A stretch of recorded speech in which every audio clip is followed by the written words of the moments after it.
দেখ কটা তরকারি এইটুকু অনেকটা কম দিয়েছে ছটা তুলনায়। ছটায় নিয়েছি তো বাবা, এইটাই কি কত বলোনি? 1 ঘন্টা লাইন দিয়ে তারপরে খাবার দেবো। সে কি?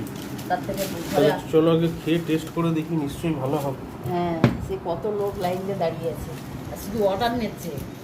অর্ডার কেউ 12টা 10 টাকা পিস, খারাপ কি? দুটো খেলেই পেট ভর্তি।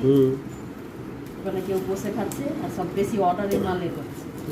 আমি তো 1 ঘন্টা পরে হলো আমার, আমি 5টা বলেছিলাম, তারপরে না বললাম 6টাই দিয়ে দেয়।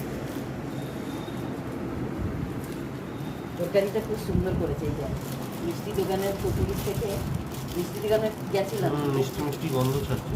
না মিষ্টি দোকানের কচুরি কিনতে গেছিলাম, সেই একটু কচুরি, তাই 10 টাকা পিস, অতটা ভালো না, ওই জন্য নিলাম না। ওখান থেকে সিঙ্গাড়া নিয়েছি, আর নতুন দোকানে